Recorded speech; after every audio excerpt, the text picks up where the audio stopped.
Riverdale sometimes deals with disturbing and problematic topics. We provided a list of content warnings in the episode description.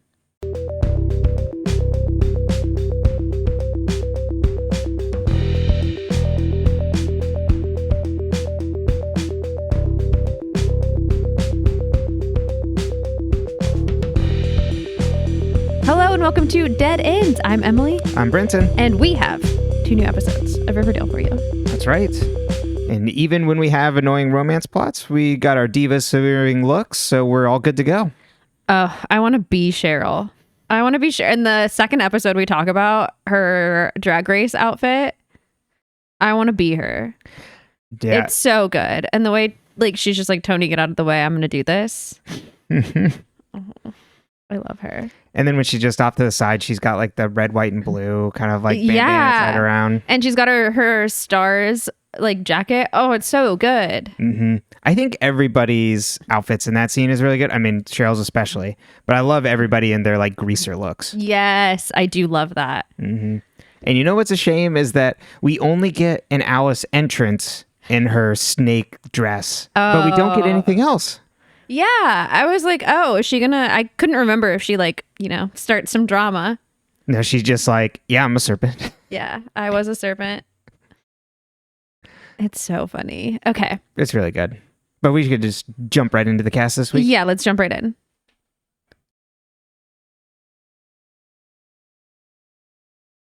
All right. Why is it?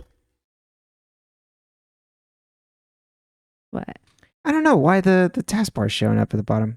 It doesn't matter. We're not professional around here. It's really annoying. It usually doesn't. No. Okay. Well. Anyway, Tall Boy is played by Scott McNeil. So Scott McNeil is a long-time veteran voice actor. Has been doing it since the 80s. So it's probably been in something you watched. Like G.I. Joe, had started in a He-Man series, Barbie, all sorts of Barbie movies and things. Oh, the animated Barbie movies. Yes. Those were a little bit after my time. The internet is they love the Barbie Swan Lake is very popular. I've seen. Right. But I have not seen it. He just a ridiculous amount of voice acting roles. So that's what he's primarily known for. At least I think they're after my time. Either that or I missed them. I don't want to age myself weird. I don't know. Well, yeah, I don't know. Could have been. I didn't see him. Yeah.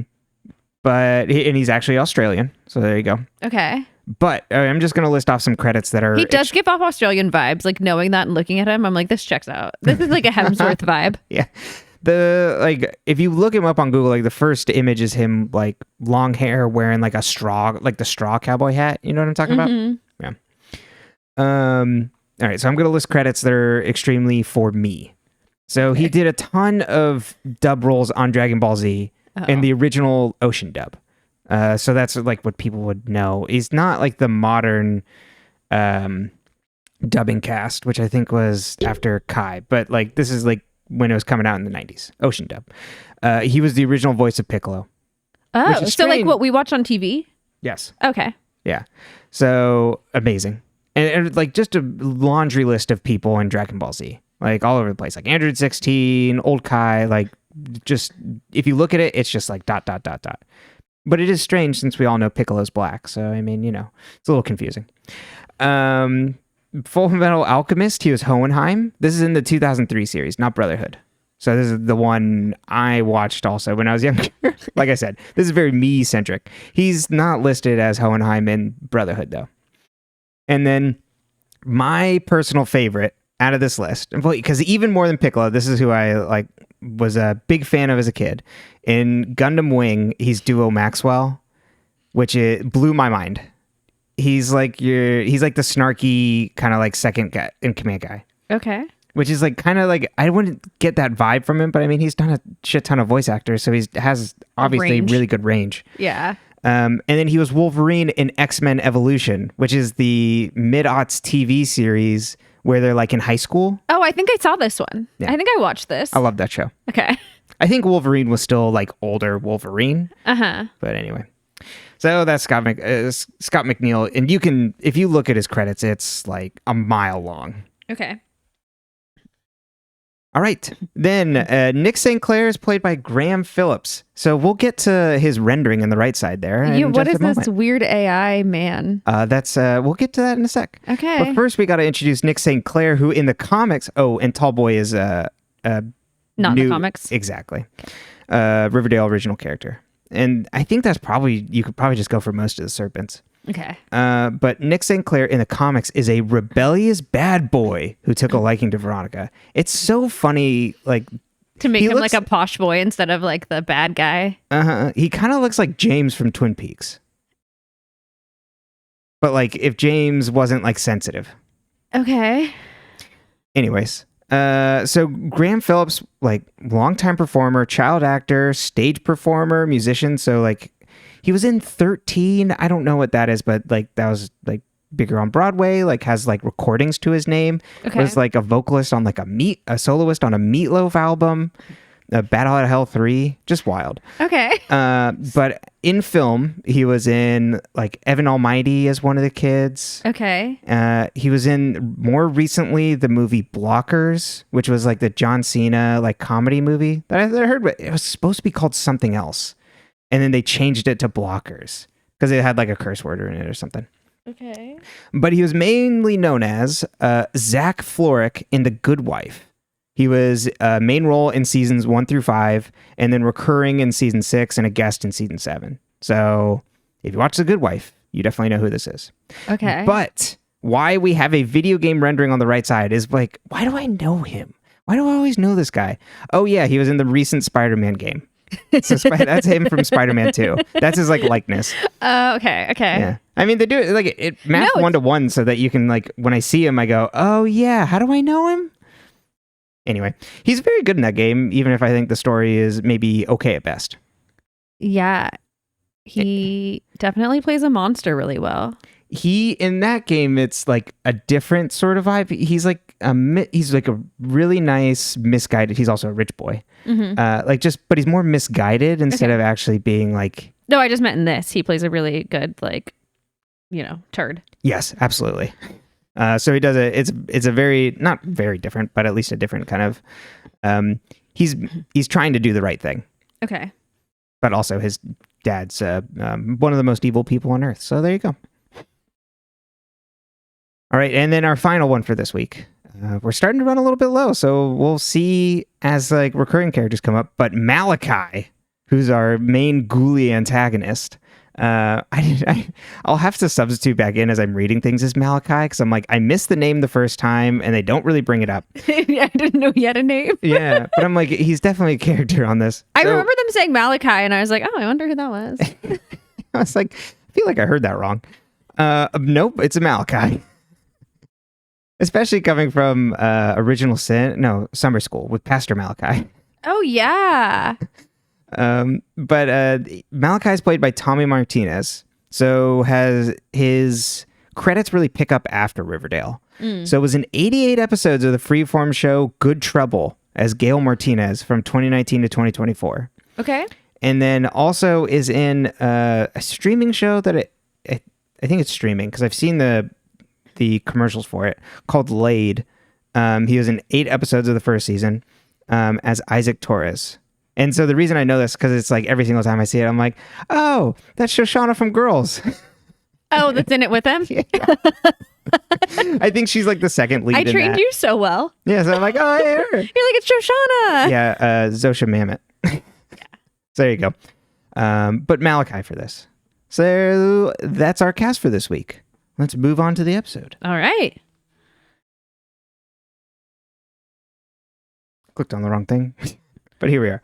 All right. So and Brenton's going to put content warnings. We always have content warnings. But like this episode or these episodes focus heavily on sexual assault. So like if that's a trigger for you, I'd recommend skipping them if you don't want to hear that. Because it's a large plot line. And it's the only really emotional plot line because Betty's stuff is so fucking ridiculous that you're just like, this doesn't actually scare me. Yeah. Maybe we'll talk about that up top when I finish the summary and we can talk about the production stuff in the background. Yeah, and yeah. Then just kind of for that. Okay.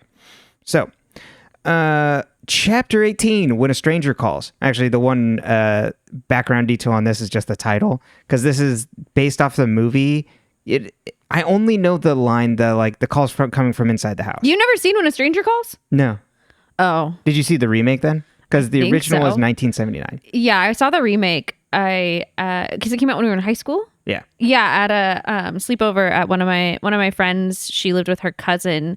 He was a boy, she was a girl. So they'd have co-ed sleepovers. Because it was, and we'd all like sleep in the living room, whatever. And we watched this movie, and I was very scared. Okay. I did not like scary movies. I've never liked scary movies, as you all heard during the Pretty Little Liars Original Sin. Like, that's just not my vibe. It'll probably come back up when we talk about Sabrina. Like, oh, Sabrina doesn't scare me. Right. I love Sabrina. I love that version of horror. I can go to that point and that point alone. Right. That is my max. And this, and shows like this, obviously. But yeah, it scared me. I didn't like it. Yeah, I mean, for those who don't know, it's a babysitter who is being like terrorized by someone, and they're like, creepily calling the her house. Exactly. Here. All right. Don't answer the phone. That's my rule in life. Exactly. That's the biggest thing on this. Black Hood would be calling me and going straight to voicemail. That's the difference, though, between like even when we were in high school, like when a stranger call came out, like you would still answer a phone when it rang because you just assumed that like if it was spam, you would just hang up. Mm-hmm. But now, like I don't even answer when people I know call. Exactly. Why are they calling? I'm like, what? Someone's either butt dialing or we're gonna have a conversation I don't want to have. So text not enough.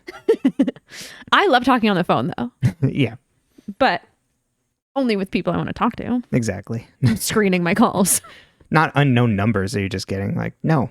Yeah. Sorry. I'm not playing your game because I'm not picking up. I get so many, not prank calls, but like spam calls every single day. I swear to God, someone has written my phone number on a metaphorical bathroom wall somewhere because I get countless calls. And one of my favorites is that I get these spam calls that I owe back taxes to the IRS constantly. I have never once not filed my taxes correctly, or at least not. I mean, I might not have done it correctly, but on time. Yeah, we're not rich enough for that. I am timely and I am paranoid. I'm going to do it all early. I'm going to hopefully do it all right. Who's to say?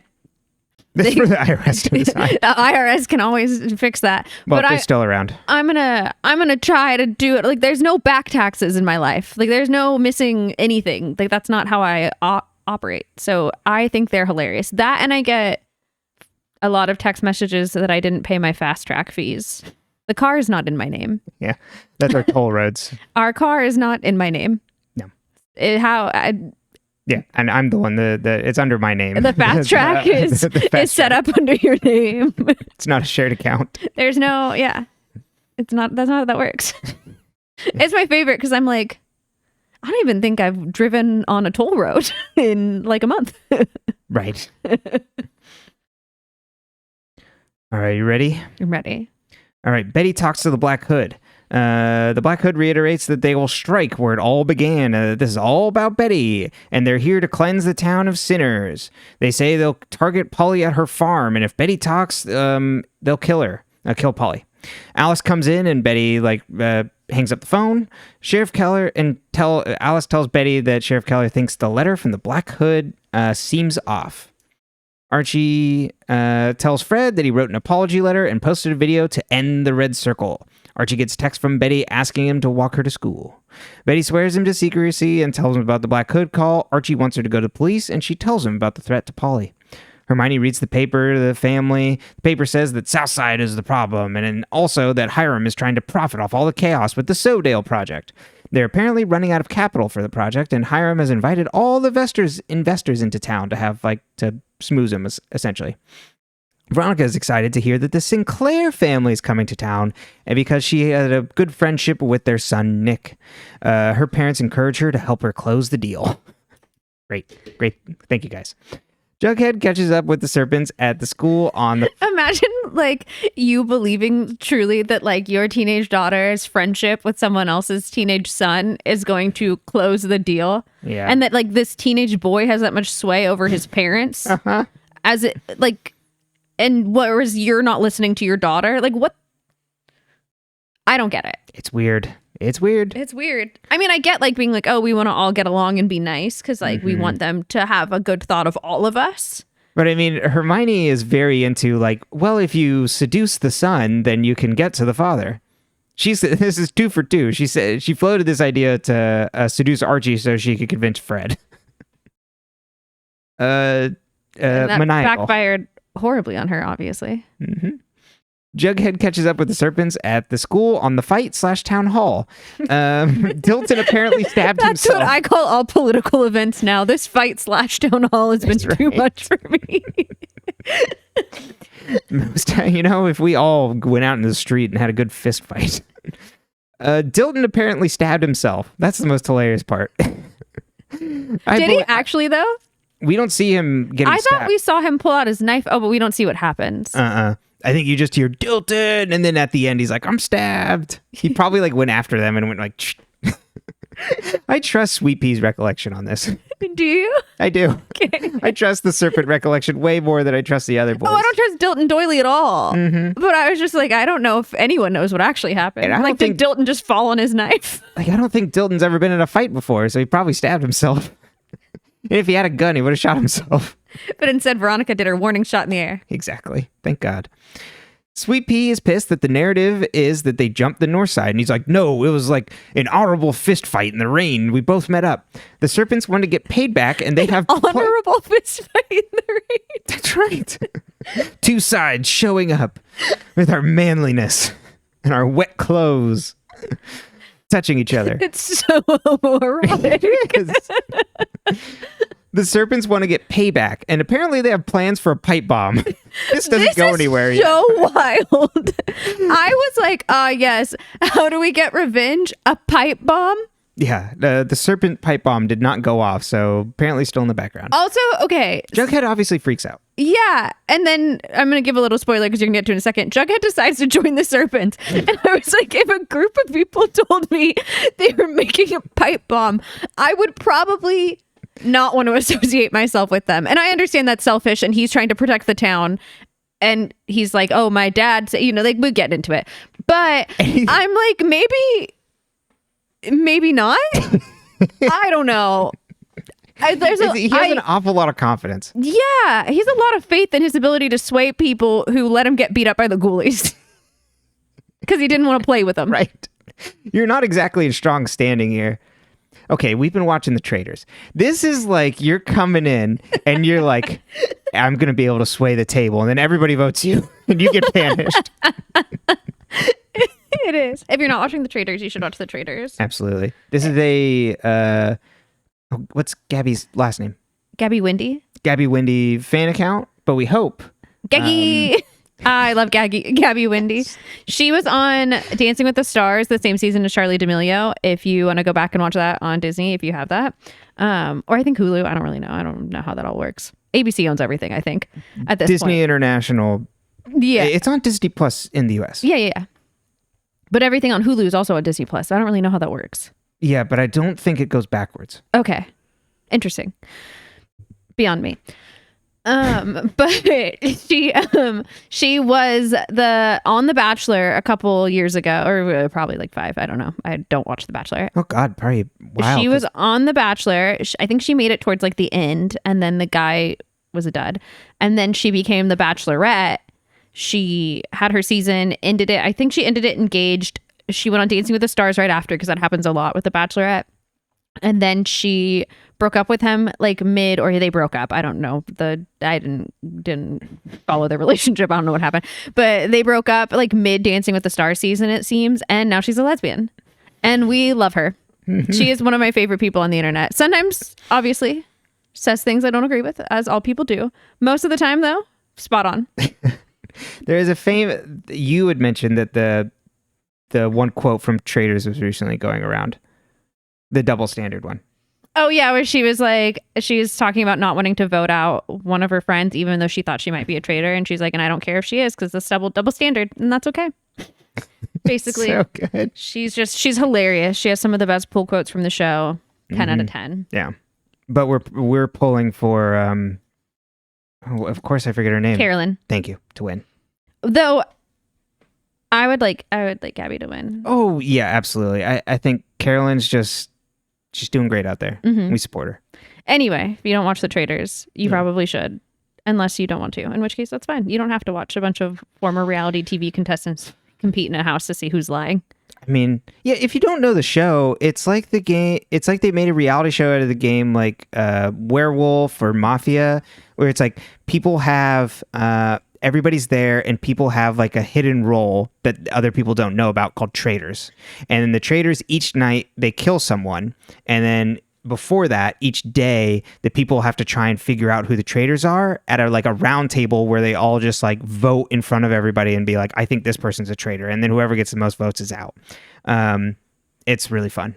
Yeah, it's very fun. Yeah. All right. Sorry. Anyway. Yeah. Back to. I mean, I brought us there, so no apologies to you. I have to apologize. I'm sorry.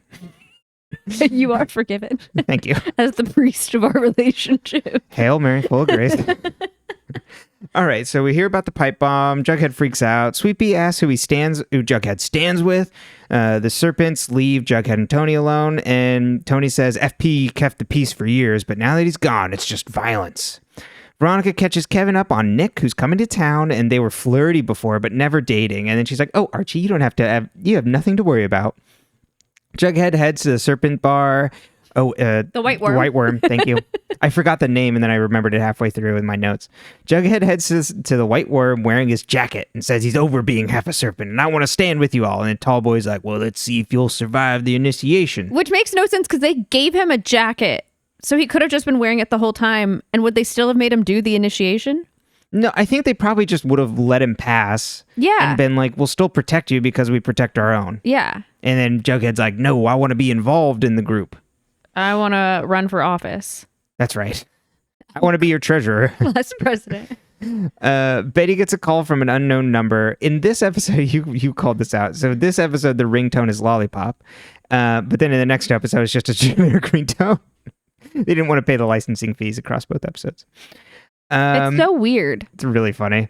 It gets a call from an unknown number, and Archie's over, so it's the Black Hood. He says he's watching her parents at work and knows she's alone. He's like, publish what I sent to your email and I'll know you're loyal. If you do this for me, I'll answer a question you have tomorrow.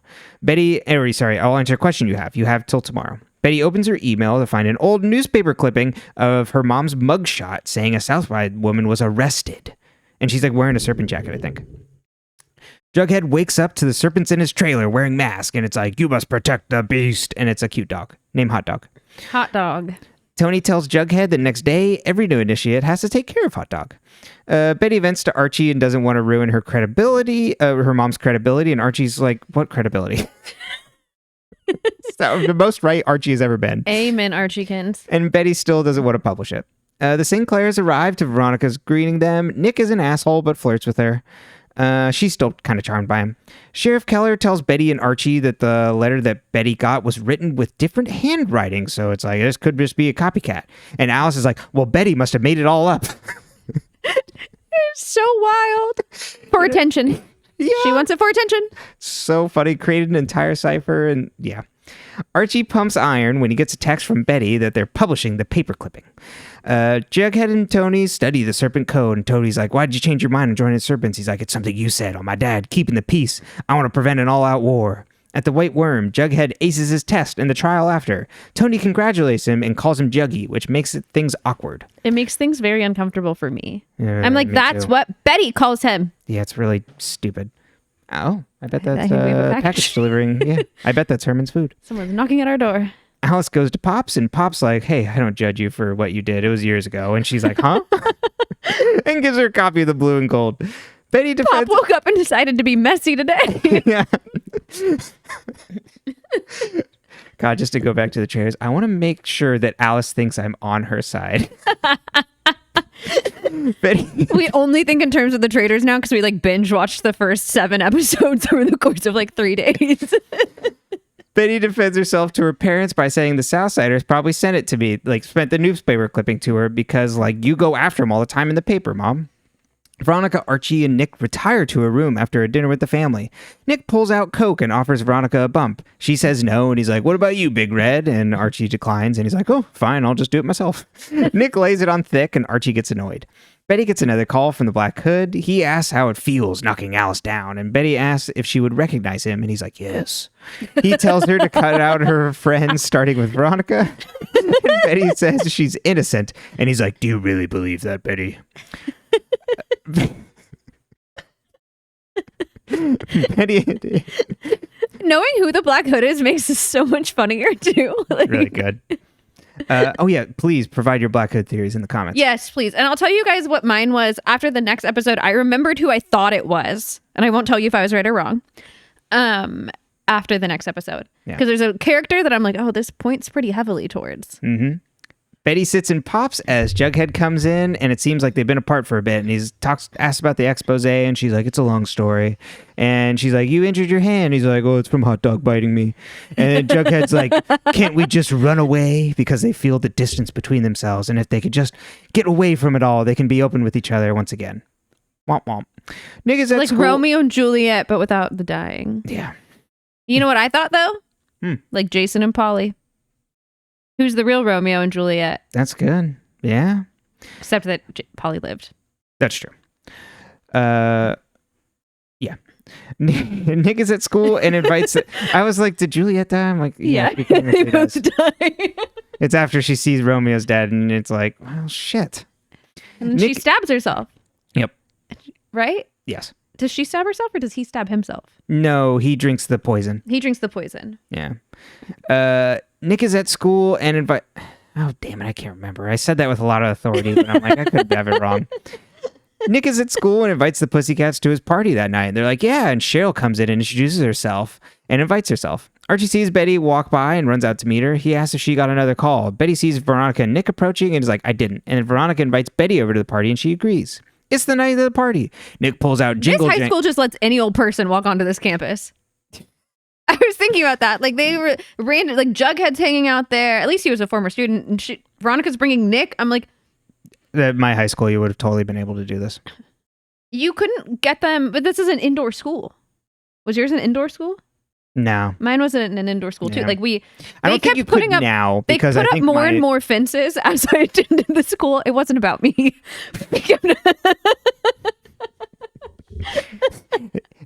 I'm not locked in here with these kids. They're locked in here with me. I made it sound like they built the jail around me. It looks like a prison now. Yeah, same with mine. I think now mine is an indoor school. Oh, wow. It looks scary. The night of the party, Nick pulls out Jingle Jangle, and Reggie's like, I hooked him up.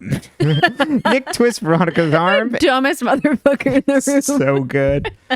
Nick twists Veronica's arm and says, aren't you supposed to be entertaining me per your dad's orders? And Veronica caves in, and it's just like, fine, let's do drugs. And everybody's like, woohoo.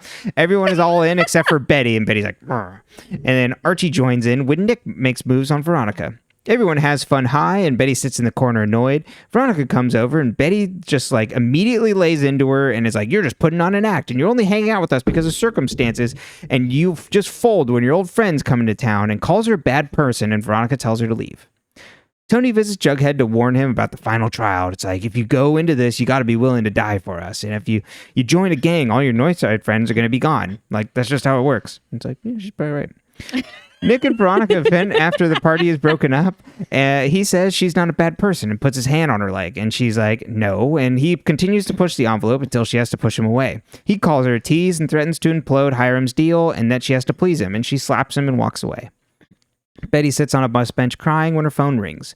She tells the Black Hood she did it and asks what will make him stop. And he's like, as long as you show me your devotion. He tells her to cut out Jughead from her life. Fucking weird. Uh-huh.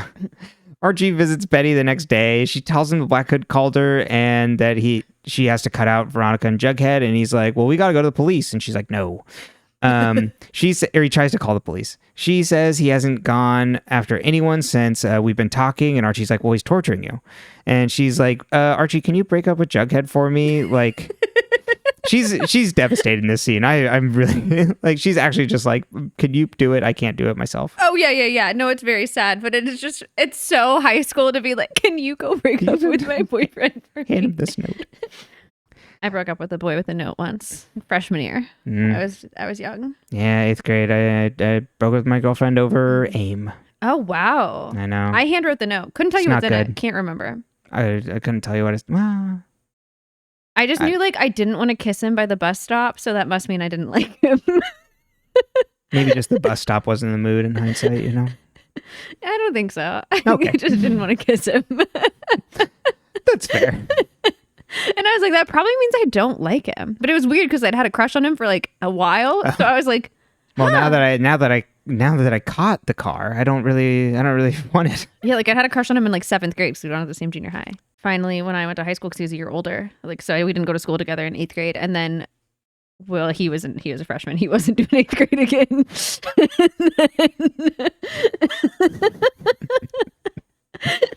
If you knew how dumb this boy was, you would love to. But then in high school, he's a sophomore, I was a freshman, and I was like, it's my chance. So like the summer before, then like at the very beginning of the year, I was like, oh yes, I'm coming into high school with like a cool older boyfriend. And then I was like, I don't really want to kiss. So I don't think I like him. Goodbye. I don't even think I like wanted to date someone else. I was just like, it's not you. And then I was like, you can want something and change your mind. That is an important lesson. Revelations at age 14. That's right. You know what? That's good. Thank you. It wasn't though. I mean, I understand. think I'd put 2 and 2 together a little faster. Hope he's well, All right. It's the Sodale fundraiser. After I called him stupid. Right. This stupid boy. God bless. See, at least I like you. Yeah, very much. You're not coming on the podcast and telling everybody how stupid I am. You would never know. Well, except for the way I talk. You're not stupid. And you're funny. Well, thank you very much. You are too. Thank you. I'm just mean. It's the Sodale fundraiser. Hiram and Hermione smooze the audience. Hiram asks Veronica how it went with Nick, and he's like, your charm offensive is working. Nick comes in, and Hermione steps away to talk to Fred. She tells Fred to go socialize. Hal comes up and talks to Hiram. He's like, well, Alice is lying low after the paper, you see. It really hit her hard. We then see Alice come in dressed to the nines with a serpent necklace. Oh, the bodysuit with the cape and the serpent necklace, and I'm like, oh... Once again, Alice Cooper. I support women's wrongs. And it's even like the coloring too kind of looks like snakeskin. Mm-hmm. Nick apologized to Veronica for crossing the line. He's like, I've been in and out of rehab for 3 months. Veronica looks at her parents and is like, we've all been there. Nick then notices Cheryl and she waves at him. Archie goes to Jughead's. He tells Archie he has to leave now. And then the serpent's around the corner. And Archie's like, oh, is that what you're trying to hide out here? The police are on the corner. No, the serpents. Serpents? Serpents, because this is the serpent initiation. This sorry. is right before Jughead gets the shit kicked out of him. For Got it. Sorry, purposes. I was thinking of the school. Oh, yeah, no. Wrong scene, my bad. There are multiple times where so Jughead tells Archie he has to get out of there. Got it. The next episode, Archie tells Jughead to get out of there. My bad. And then Jughead asks why Archie's even there, and Archie's like, well, Betty doesn't want to see you anymore because she's seeing the way your life is going. And Jughead doesn't believe him. She's Archie like digs in. Yeah. Betty's like, you don't have to make it hurt. And Archie's like, I'm gonna rip his heart out. Archie's like pretty much saying all the reasons he's breaking up with Jughead. She's been agonizing for weeks, and it's like, ever since you went to the dark side. And then Jughead's like, you stupid square. Like, meanwhile, the worst thing this boy has done has been bit by a snake. And then Archie's like, you can't be with the serpents and her. And Jughead looks at him mad, and it's like, well, tell Betty I got the message. Nick talks to Cheryl, grabs a drink, drops a pill in her glass. Hiram, Hermione, and Fred address the crowd and say the South Side will be replaced by luxury apartments and shopping. Yay! The Pussycats play the fundraiser. Jughead endures the trial, which is walking down a line of serpents as they kick the shit out of him. Cheryl feels off, and Nick takes her away from the crowd. Veronica and Josie notice. Nick leads her to his hotel room as the Pussycats come to the rescue. They all take turns beating the shit out of Nick. Which is great. The best part. And they're all wearing their heels. I'm like, I wish they'd really like gotten in there with it. Yeah, that's true. I guess they're playing it a little lighter for TV. But in a Teen Vogue interview I'll bring up in just a sec, there is like some inspiration that... Well, I'll just get into it. I'm almost done with the summary. Betty gets another Black Hood call. She asks who he is, and he tells her there's an abandoned house at the edge of Fox Forest. Go there. She goes to the house. So she's exploring. She's stupid. Yeah, she's like, I will go alone. As she's exploring, she gets another call. He asks if she sees it. She finds a box wrapped with a bow. Inside, she finds a ski mask. He tells her to put it on. She does. He tells her to turn around. There's a mirror. He's like, we're the same, Betty. Betty walks home and gets a call from Archie. And then she meets up with Archie, the Pussycats, and Veronica, all at Veronica's penthouse, which, like, taking care of Cheryl. Veronica worries Nick has done this before under her nose. And Betty's like, it's not your fault, Veronica. Cheryl wants payback. Jughead now has a serpent tattoo. Toni welcomes him in and says you'll have a hard time hiding it from Betty. And Jughead's like, well, it's a non-issue now. And then she leans him and kisses him. And this is immediately tossed out for nothing in the next episode. It is so stupid. Yeah. It's so stupid. Betty gets another Black Hood call. He says he has one piece of unfinished business. I've been watching you tell Archie you broke the rules and Polly will pay unless you give me another name of someone guilty. And she's like, Nick St Clair. Yeah. The end. Okay. Get into it, baby. On this production stuff, they took like a lot of pains to make sure that they were representing the Cheryl sexual assault plotline correctly. And this is also coming out around the same time that the Harvey Weinstein allegations are like coming out and really gaining momentum. So like the start, I guess it would be like the start of like Me Too, kind of like the height of it in like 2017. Mm-hmm. And so Roberto said that they took great pains working with the actors on this and worked with Madeleine on this. And she wanted to do a PSA and she put a PSA out like discussing like statistics around sexual assault and things.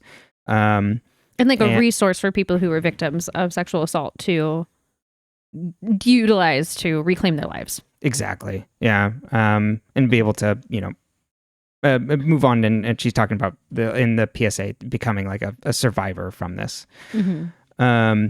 And there's a really good Teen Vogue article interviewing Roberto Aguirre-Sacasa that came out around this, talking specifically through the plot line.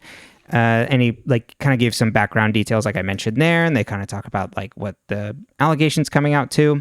But he talks about too just like the idea of all the girls coming to the rescue.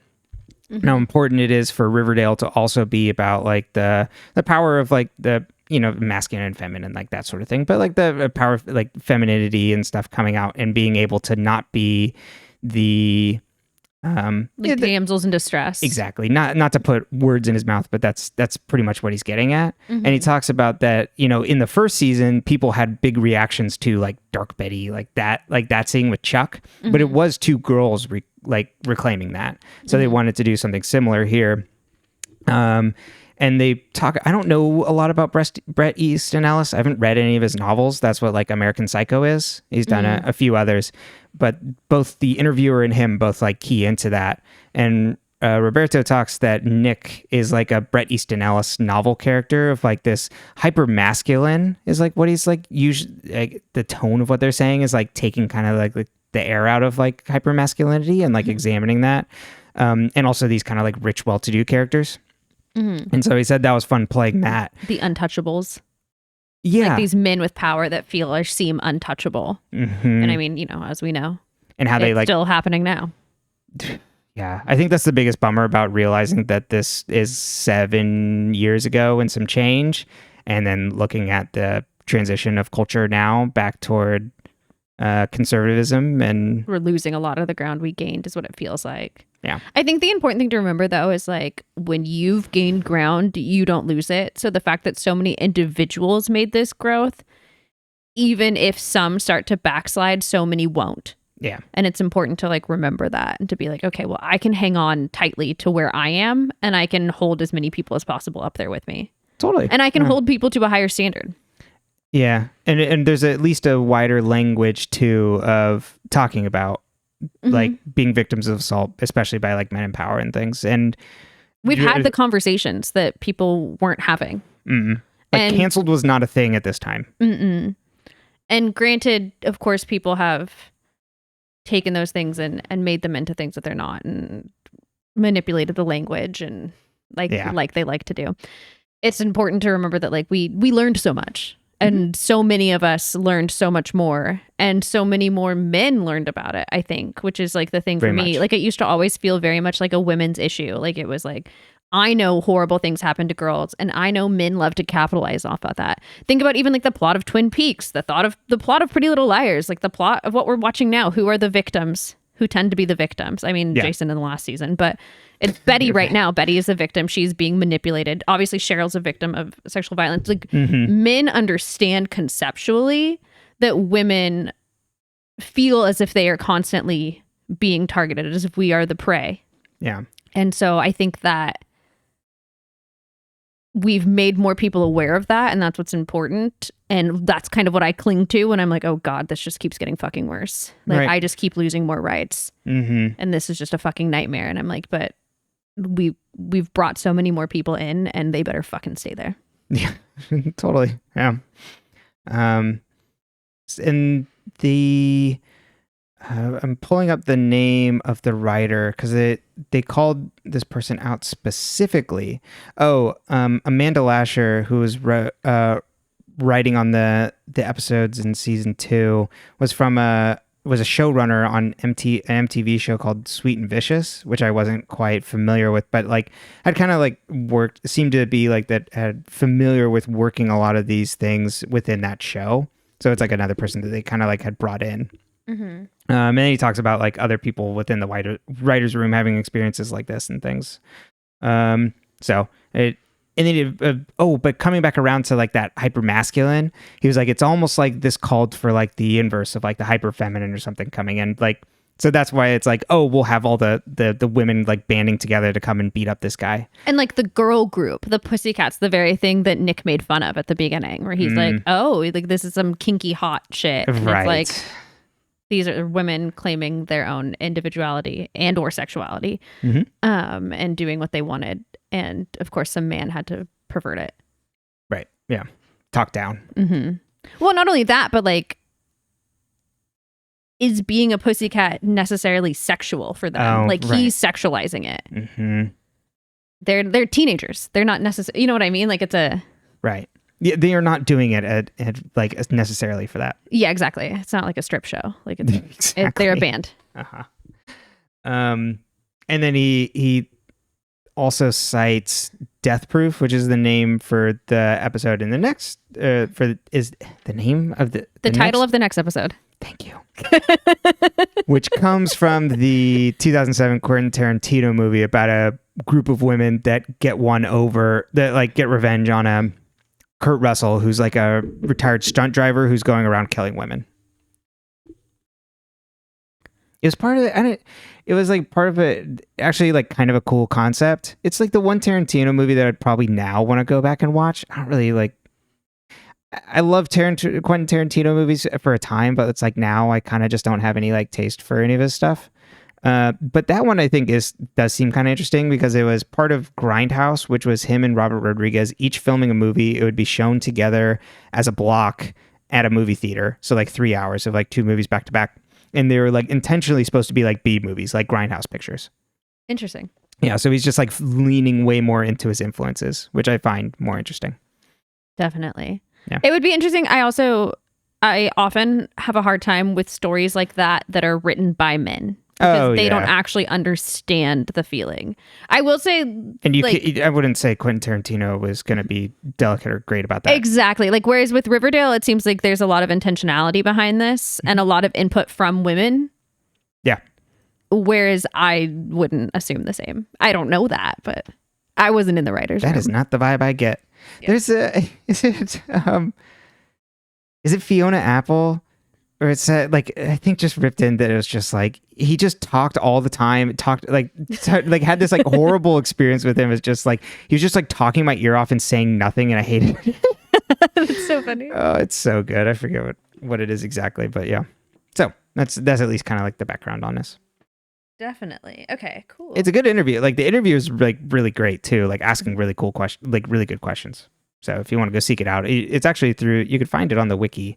In like the trivia section, it was like linked to the trivia of like, he says this was inspired by Death Proof, and then you link out to this full thing, and it's like, oh, it's actually like going in depth on the sexual assault plotline. It's like way more than just like this little like asterisk of like, here's what they're inspired by. One of the things I really like about the creator of this show, and obviously as he did something similar with Pretty Little Liars, is that the monsters are often men.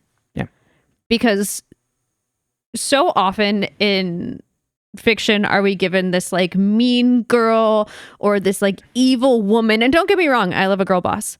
And there are some evil women in this show. And there are some evil women, but the real monsters in a lot of what he's created that I've consumed are men. Yeah.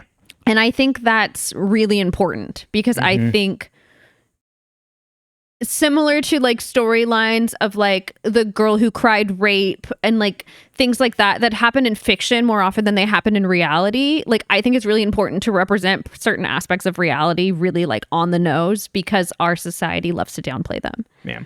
And the idea that like we have this concept of not all men and it's like, okay, but like too many of them are the problem. They are the problem. You know, going back to our oldest argument, Gone Girl, which I am now following around on you, like I have not rewatched it since. Like I had such a visceral reaction to that movie. Yeah. I was so mad about it. I walked out of that theater pissed. Because there's like the problem with it is that it's playing into The girl who cried rape. Exactly. So it's perpetuating. And it was written. The book was written by a woman, right? Yes. That makes me even more mad. Gillian Flynn. What a Can't remember how to pronounce it. betraying women. But what do you call that? Like perpetuating falsehoods, but yeah, I can't false think of the rape. Word. Exactly, like the Accusations. false. Exactly, like a fake thing that doesn't actually happen. Oh yeah. That it's such a uncommon thing, and yet we normalize it in media. Yeah, and it's specifically like I think that movie really stood out to men because it was like, see, it does happen, and I'm like, it doesn't. Yeah. This is fiction, baby. And men obviously can't tell the difference because they can't behave in reality. So they sure as hell can't tell the difference between reality and fiction. So we have to stop giving them things that they can fall back on and pretend like they're real. Our society is too stupid for that. Yeah. My bad. Sorry. Yeah. Exactly. Yeah. You can create anything you want. Sometimes it's shit. Amen. And everyone creates things that aren't good. You know, it's just maybe we don't need to platform those things.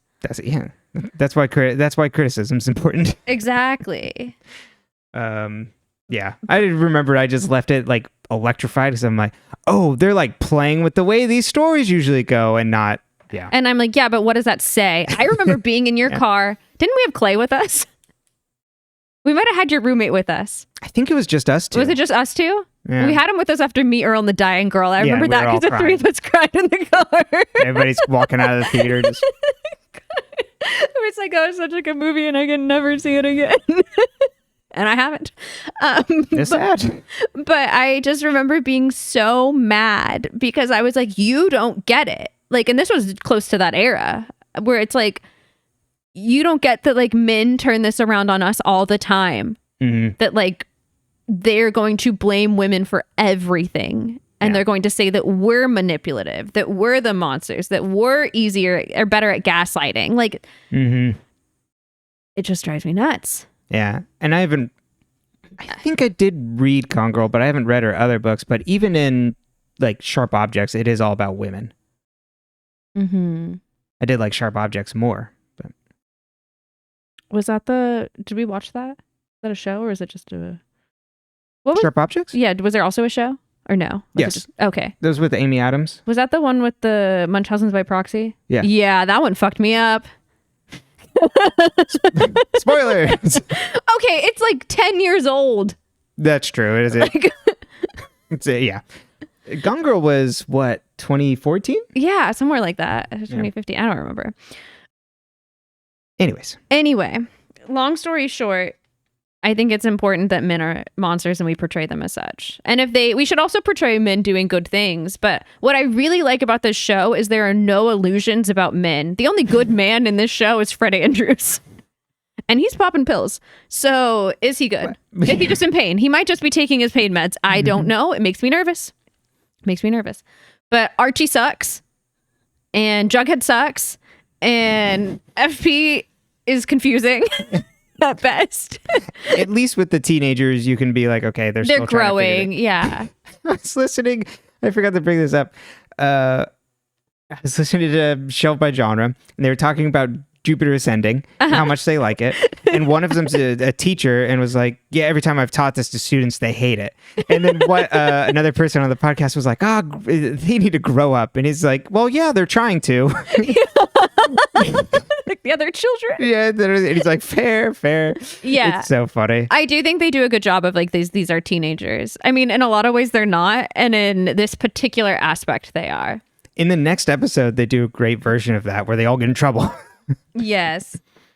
I think the thing I really want to focus on with this episode specifically, though, is of men being monsters and villains is like, so obviously we have a very obvious villain of Nick St. Clair and what he does to Cheryl. And it's fucked up and scary and bad. And it's important that women rescued her and save her because men suck. And we didn't need to watch Archie go in and yell at somebody. And yeah, we can show women empowerment. Exactly. And more often than not, men are so fucking clueless, they don't even know what's happening. Y'all got to pay attention better.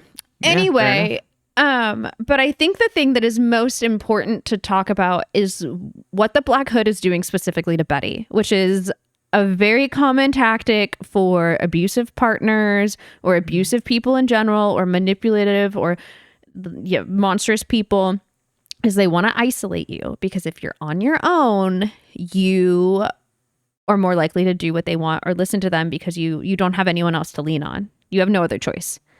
What I think is interesting is that the Black Hood goes for Veronica. The Black Hood goes for her mom. And the Black Hood goes for Jughead. The Black Hood does not go for Archie. And even in the next episode when Archie comes up, it's more like it was at the end of this one, huh? It's like, you weren't listening to me. You told Archie. It's not, oh, I'm going to get Archie. Oh, I'm going to hurt Archie. So Archie is somehow approved by the Black Hood, which is ironic because if we're following the plot correctly, the Black Hood shot Fred. It's true. So it doesn't make any fucking sense why she's allowed to still be friends with Archie but not Jughead. So why is that? What does the Black Hood, or does the Black Hood like that Archie's trying to also make, like, does the Black Hood recognize that Archie's also trying to make the town better? Yeah, that could be, that's a good like one. He sees oh, I could train this little vigilante. Like I could bring him over to my side. He probably enjoys like all the Red Circle stuff, even though the Red Circle's disbanded, unfortunately, R.I.P. Unfortunately. But yeah, I like that he's like, oh, this person is also trying to share my mission, essentially. They're another person that I can mold like Betty. Yeah, I think it's interesting. Like that Archie is not, it's not about Archie. Mm-mm. When everything else in this show is always centered on Archie. Mm-hmm. And so I think it's really fascinating to me. Yeah. Like, what's he playing at? What is he playing at? Does he not want her, or does the Black Hood not want her to be completely alone and miserable? Like he wants her to have someone, but he's like, well, Archie's really misguided, so let's keep him. He's got, I just hit my microphone. Yeah. He's got no convictions. Well, he does have a lot of convictions, actually. He doesn't know what, he's a teenage boy. He's confused. Yeah. And if you look at everybody else, they're all very headstrong. Mm-hmm. And even though Archie is also headstrong about specific things, he's like very loyal in that way too, where he wouldn't like spill the beans or do things. He would go along with what Betty's asking. I think if he wasn't, then it would be different. Archie by himself is dangerous. Archie with Betty in charge of him is a lot more subdued because he believes Betty is smarter than him. He trusts Betty to tell him what to do. That is true. He totally does. He comes to Betty who'd he call when his dad got shot? Yeah, calls Betty. Mm-hmm. And like that's his bestie, but like what about Jughead? Is Jughead not as, he doesn't trust Jughead in the ways that he trusts Betty. Mm-hmm. Because Betty has never once abandoned him and has always pulled him out of a tight spot. Yeah, that's true. He wants to take care of Jughead, but Betty takes care of Archie. Mm. Yeah, that's good. It's very interesting to me. The dynamic is really, it makes a lot of sense to me, having been a teenage girl, that it's like, of course, this boy has this girl best friend who like emotionally takes care of him because like he can't. Mm-hmm. And she likes him. You know what? Like that. I'm like, yeah, I can. This is very realistic. Right. It's the friend, mother, potential love interest all kind of mold up into one. Well, and the girls are expected to be all of these things for boys, and women are expected to be that for men. Whereas men, Archie's just like, well, my job is to be a protector, and I'm like, you can buy a Doberman. But you can't even do that. It's very interesting. Yeah. Yeah. My other thoughts on this episode are that they wear a lot of plaid in the Serpents for a street gang. Like, that's a lot of flannel. I'm like, this is obviously like a Pacific Northwest or like a northern East Coast. Like, I don't know where we're closer to, street gang. That's what I'm saying. I mean, Pacific Northwest, you know. Didn't they say the trucks were coming from Toronto? Montreal. Montreal. Never mind. Okay. Quebecois. Yeah, never mind. I was wrong. That and that the Serpents have a dog named Hot Dog that they pass around. Yeah. Who's Hot Dog's real owner? And did they sign on for this? Also, we are all the owner, comrade. That's not how it is how dogs work sometimes, but like on the paperwork, it's like also okay, tall boy, sweet they keep pea. a rattlesnake that has its venom removed to then make them stick their hand in to pull a knife out of. As I'm telling you, people, we gotta stop devenoming these snakes as our pets. It's inhumane. It's like declawing cats. It's also like the initiation, and then the last part is like, well, we just have our youngest members, some teenage boys, punch our teenage boy in the stomach. Well, and then Sweet Pea cold clocks him in the face with a brass knuckles. Yeah, and then he's like, put her there, and I'm like, why is Sweet Pea doing anything? Shouldn't this be Tall Boy? Right. They're like, we'll let the young men hit each other. Fair, yeah. Hypermasculinity, we were just talking about it. Exactly. Those are my only thoughts for this episode. Do you have any other thoughts? No, I don't. So, we're good to move on to the next episode then. Yeah.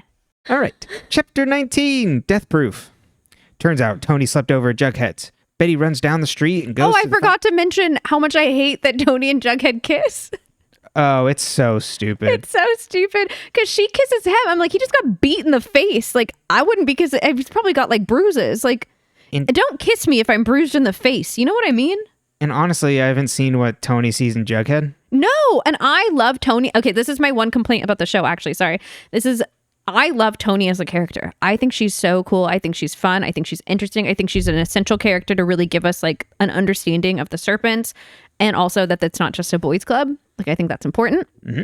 And yet, Toni is immediately made into a potential love interest for Jughead just to create drama. And that fucking irritates me because I'm like, she is so much more than that. Mm-hmm. Toni Topaz is important to me. And that's the thing also, like, we don't get her home life. We get nothing of her life outside of the Serpents. No. So we don't know what it's like, her point of view on a lot of things. I mean, not point of view, but her wider, like... her perspective, like where it comes from. Exactly. Her background. Yeah, we got nothing except that she sees Jughead beat up and is like, let me kiss him. No. Him? And then, yeah, we'll get to that in just a sec. Betty runs down the street, goes to the Five Seasons. She finds Nick's door open, but he's inside. He tells Betty that Veronica's lucky he's not pressing charges. His parents are there too. Sheriff Keller comes in because there's a complaint made against him, and he tells them they all need to go down to the station. He asks Betty why she is there. She says she got there to make sure he got what was coming to him. Betty gets another call. She asks Black Hood why not Nick. He says he's not from Riverdale, or he's not Riverdale's son. But in the moment that you named him, you showed me the real Betty, and now the real work can begin. The Lodge parents and Penelope meet up. Penelope is mad that Cheryl went to the police and who knows what she did to provoke Nick, and asks Hiram to handle this discreetly. We see Veronica and Cheryl listening in from the other room. Penelope says, I'll tell Keller we won't be pressing charges. Cheryl is obviously distraught and says, I'm used to it, and tries to play that everything is fine. Veronica tries to talk sense into her and says he must have done this to other girls too and tried to do it to me. And Cheryl's like, oh, did you tell your parents about that? Well, you had no problem telling them about mine. And if you want justice, you go after him yourself. Toni and Jughead have breakfast. They did not sleep together. And Toni says, you're not over Betty. I'm actually not even really interested in you. And because I'm more into girls. I mean, It's fine that she's bi, but like, what the fuck? I want her to be bi. I want her to be hot girl of the Serpents, doing her thing. She's clued in. She's doing what she wants. Girly pop. But you kissed Jughead? Why make her a villain? Why? And why create friction between her and Betty that's like pointless? Like, there's already friction between the South Side and the North Side. Like, you didn't need this. No. Betty catches Archie up and says she's done with Black Hood and won't answer any more of his calls. Betty called Polly and she's being kept safe at the farm. Archie asks when they'll tell Jughead and Veronica, and they come up on Pops and see Jughead and Toni in the window having breakfast, and then they both get a call. Alice called a meeting with all the parents and the kids who were at the St Clair party. Alice blames all the other kids except for Betty. Who ratted out the guest list? I don't know. That is true. It's really funny. Hermione, well, they could have all said their names when they went to the police for Cheryl. Oh, that's true. Hermione asks who brought the jingle jangle, and Reggie goes to raise his hand and his mom swats it down. He says he got it from some gang member in the South Side, and his mom's like, you have a dealer?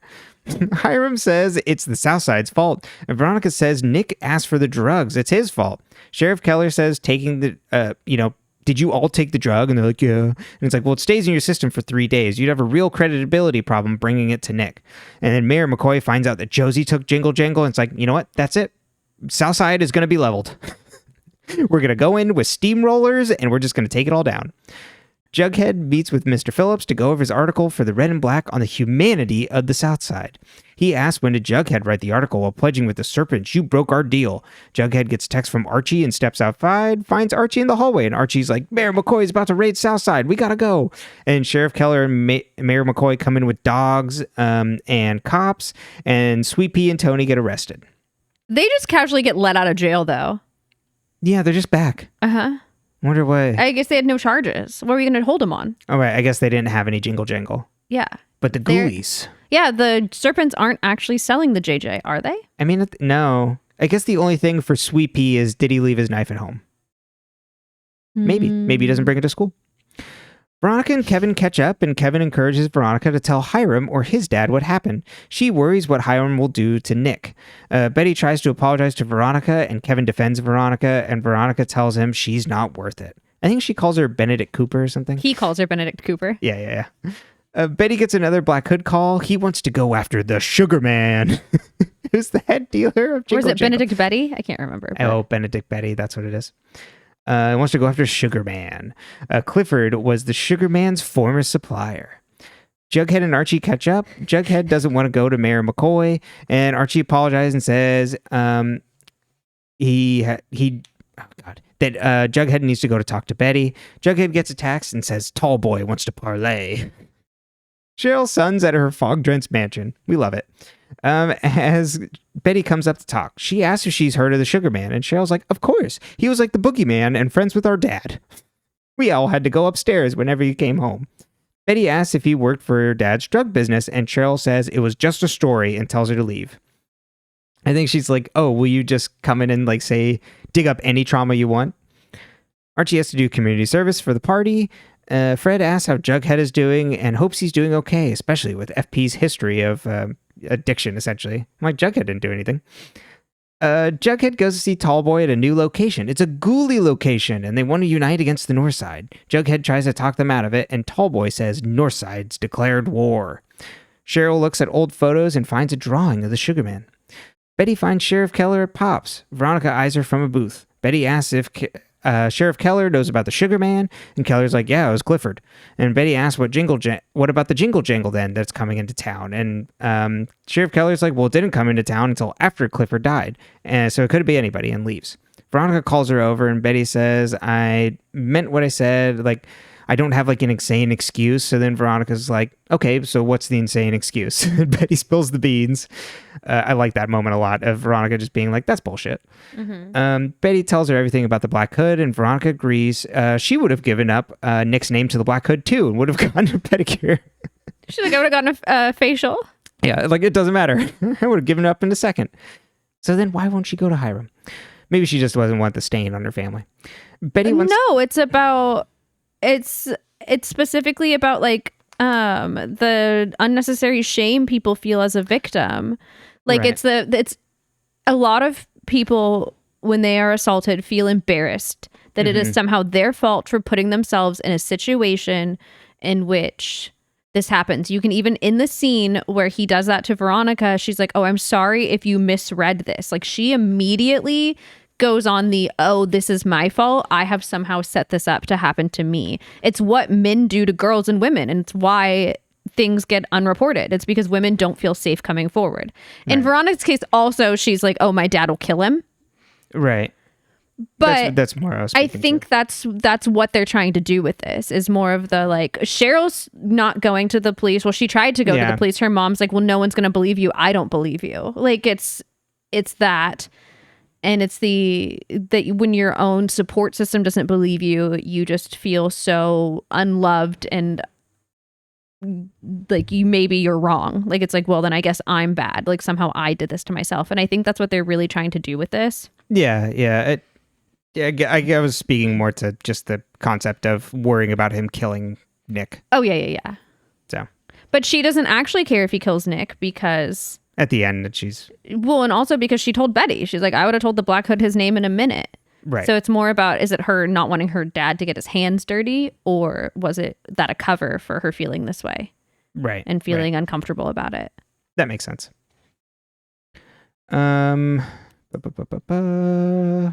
Betty wants to still follow the Sugarman lead, but doesn't want to give the name to Black Hood for the Sugarman to be killed. Veronica agrees to help her. Jughead vents to Archie and thinks the ghoulies are doing a hostile takeover of the serpents. Archie gets an idea and the two boys go to visit FP. FP says the ghoulies are nasty and ghoulies love souped up cars. Challenge them to a street race. Cheryl visits Penelope with her drawing and asks about the Sugarman and asks if he was one of Clifford's business associates. Penelope says, I have no idea what you're talking about. I never told you those stories. The party crew is doing community service. Veronica asks Reggie for his Jingle Jangle contact. Archie asks Betty to talk to Jughead, and she's like, soon. Veronica meets with the Jingle Jangle dealer. He gives her compliments to the Sugarman and asks if he met them. He goes running away, and Betty was waiting for him in an alleyway and goes to follow. Jughead goes to the ghoulies and offers the race terms. The dealer comes in with Veronica and Betty who got caught. The ghoulie leader wants better race terms, and Jughead offers the white worms, and Ghoulies like, okay, the white worm and Sunnyside Trailer Park, which is apparently serpent-controlled. Cheryl sits in a booth at Pop's when Nick comes in. He tries to play it cool, and Cheryl's like, you tried to rape me. Nick says you were high and begging for it, and Cheryl says, call your lawyer, I'll be pressing charges, and Nick says, no you won't, our parents made an arrangement, you won't be saying anything. Betty gets Reggie's car ready for the race. Jughead asks, God bless Reggie and his inferiority complex. Oh, wait. Yeah, I don't... There's an autocorrect here. Asks Betty, like, notice he acts all hostile. That's what I was trying to say here. And she says you weren't going to join, like, you said you weren't going to join the Serpent's Jug. He's mad and that she dumped him via Archie, and she apologizes and says she did it to protect him. But yes, that is a very good line about Reggie. God bless Reggie and his inferiority complex. And then she also goes, car's kind of similar to him. It's pretty to look at, but not much going on beneath the hood. Cheryl confronts her mom over the hush money and comes in with a check. Penelope says the lodges are still taking Sinclair money too. And she's like, well, they're not my parents. Why won't you stand up for me? And Cheryl makes her tell her about the Sugarman or else Penelope doesn't get the check. Veronica doesn't want Archie to go to the street race, but he says he has a plan. Veronica gets a call from Cheryl. Veronica confronts her parents on doing business with the Sinclairs, and she says Nick tried to assault her too. Hiram swears vengeance, and Hermione says they won't take a penny from them. It's drag race time. Betty tells Jughead she never stopped loving him and gives him instructions for racing, which means, like, maybe Betty should have been driving. Jughead and Archie are in one car, and the ghoulies are in another. It comes down to a game of chicken coming up on a bridge, and Archie pulls the e-brake, saying, we can't do that, Jug. And Jughead gets pissed at Archie, and Archie's like, well, you'll thank me for this. They round the corner after hearing some noise to find a police barricade arresting the two ghoulies. The rest of the drag race attendees bail. Tall boy yells at Jughead for calling the cops, and Archie's like, well, I'm the one who called Keller. And Jughead's like, when the ghoulies get out of jail, they'll be after us now. Cheryl comes home, and Penelope says, you say I never protected you, but I made a story out of the Sugarman to turn a real monster into a boogeyman. Over the years, there were many people who had the title of Sugarman. Penelope didn't want Jason to take over the business and meet the Sugarman, but Clifford overruled her. Cheryl gives her the check back. Penelope balls it up and throws it into the fire, and Cheryl thanks her and asks who the Sugarman is now. Betty and Veronica are at Pop's and get a call from Cheryl. Betty gets the name of the Sugarman from Cheryl, and then she worries about giving the Black Hood the name. The next day, Betty gets a call from the Black Hood. He asks for the name. Betty says she gave it to Sheriff Keller and put it in the blue and gold. Black Hood tells her she's playing a risky game, and Betty's like, well, I'll catch you. Toni catches up with Jughead. Toni says the serpents think he called the cops. Cops walk down the hall in Southside, and Tony's like, you didn't hear? They caught the Sugarman. And we see it's Mr. Phillips. Fred asks Archie how Archie's dealing with his Jughead's. God. Fred asks Archie how Jughead is dealing with his teacher getting arrested. Archie's like, I don't know. He's mad at me because I messed up something real bad. And then Archie notices his dad is popping pills and asks if he's okay. And Fred's like, I'm doing better every day. Hermione gets a call from that the St Clairs got in a car accident. Nick will recover, but it will take several months. And Veronica says, oh, well, karma's a bitch. We see the Black Hood go to jail and shoot Mr. Phillips. The end. Okay, so I remember after this episode distinctly being like, obviously, the Black Hood has to be Sheriff Keller. Because how else would somebody get into the jail with a gun to shoot the Sugarman? Mm-hmm. Right? Yeah, that makes a lot of sense to me. That was where I landed then. Was I right? Was I wrong? Stay tuned. You'll have to find out. Someone who's also obsessed with justice? Someone who's obsessed with justice. Someone who's known Betty since she was young, we presume. So would know she had loved Nancy Drew. Knows that Betty can't stay out of a mystery. When he even like the interaction they have at Nick St Clair's a hotel room where he's like, but do I want to know what you're doing here? Like, is it a nod to like he does know why she's there? And, you know, he shows up to take him. Like, I don't know. It's a good theory. It's interesting. So, kind of match the build too. It's a man, white man. So usually a white man. I don't know what color his eyes are. I don't either. Didn't Archie say the eyes were green? Yes. Could be wearing contacts. Yeah. I don't actually remember if the character is or not. Like I really don't remember either. I don't know what color their eyes are. I don't either. Okay, so I think once again, like to finish that Cheryl plotline, like in true fashion for how this often goes for girls and women is that nobody takes her seriously. And so therefore she doesn't take herself seriously. And then she uses it. She ends up reclaiming her own agency by at least using her knowledge of the situation to get information she needs. Yeah. Which is a way of reclaiming her power.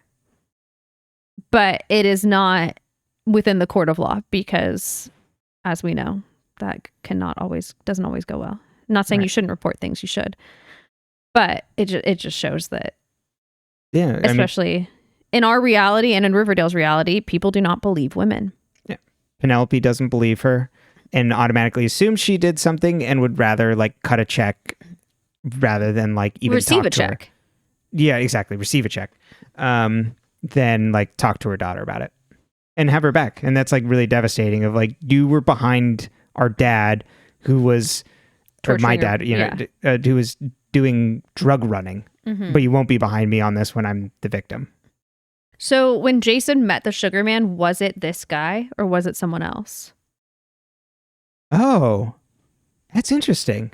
I guess how long has this, the Sugarman been the Sugarman? And who was the Sugarman before? Yeah. It's interesting too, because this is like the high school like English teacher. He's not even the chemistry teacher. But he also talks it was kind of funny because he also talks about that he's like, oh, the newspaper went downhill when everybody got hooked to drugs. So like, what was his angle? We don't know enough about Mr. Phillips for this to hit. It's very strange. I'm surprised they introduced the Sugarman and wrap him up in one episode. Yeah, it's also... It doesn't really make sense because it's like, he's like, okay, you can look into drugs and gangs, but you can't be with drugs and gangs. And I'm like, why would you want him to look into drugs? Right, because wouldn't that come back around to you? Yeah. Unless you want to get the ghoulies in trouble. Or you just want, I don't know. So is he actually the Sugarman? Oh, that's another, there could be. I don't really remember. I took it at face value that he was the Sugarman. Because the way he leaves too is just like, ooh, we got him. Yeah. I also love that he's the Sugarman and that the drugs are pixie sticks. Yes, the pixie sticks are really funny. The pixie sticks are so funny because like I have never been given drugs in the form of pixie sticks. Woohoo. Yeah. I will have you know. We should get some pixie sticks on the podcast. Exactly. And pass around your jingle jingle. Love our jingle jingle, our JJ. Also, Veronica pays $150 for 2 pixie sticks. And I'm like, no drug is that good. You are getting ripped off. And she says she knows she's getting ripped off, but I'm like, girl. By a lot. Yeah. Also, like when you think about the contents of a pixie stick, like that's a lot of powder. It's true. So like, for everybody to be emptying like a. I have so many questions about Jingle Jangle. Yeah. But I don't think they'll get answered. They say he takes ice cream scoops out of your brain. It's supposed to be like Molly, right? That's kind of the vibe we get. That's the vibe I got too. Cool. Because they're all like partying and happy. Yeah, and making out and shit. Mm-hmm. This group Jingle Jangle intervention is a wild choice. It's a wild choice. It's so good. And that Alice is like, well, except for my perfect Betty. And the Betty, only time she'll ever compliment Betty is when it's in front of other people. Uh-huh. It's a status thing. Mm-hmm. And I love that it's like Mayor McCoy immediately turns militant as soon as like she's like, oh, my daughter might have been corrupted. I'm gonna immediately point to the South Side because like Reggie said this way. Like now I have an excuse to bulldoze it. Yeah, I wanted to bulldoze it anyway, and now I have an excuse. And we're gonna arrest. Because she's in the kids. pocket of Hiram and Veronica. She's in the pocket of Big Lodge. Yeah. I think it's like so bleak. I didn't talk about it last episode. Mm-hmm. That their like big fundraiser thing. It's like we're gonna have a paradise where Southside is. We're gonna put up luxury apartments and shopping. And it's like cool. So none of those people are gonna be able to live there. Uh-huh. It's called gentrifying. Uh-huh. So a couple of things I want to point out in this episode, besides Cheryl's outfit, is that Betty not telling Jughead, but telling Veronica is so fucking annoying. I mean, I don't tell your girlie first. Yeah. Apologize to your girlie first. 100%. 100%. But then she's like, I don't want to tell you before the race. But then she gets in the car with him after. So like, does she tell him then? Yeah, it seems like everything's like everything's smoothed fine over at the end. But he still kissed Toni. I know. So I mean, Scandal. Does she know about that? I don't know. Yeah. I also am really excited for Alice to like get into being a serpent. Uh-huh. Like, I want to hear more. Is she, by showing up to that fundraising event in the last episode in the serpent outfit, is that some kind of sign that she's going to start defending the serpents now? Oh, probably not. She's just owning what she is. Exactly. It's like, that's where I came from, but that's not who I am. The other thing I want to bring up is like when you race cars, usually, do you keep a second person in the car with you? You bring your buddy.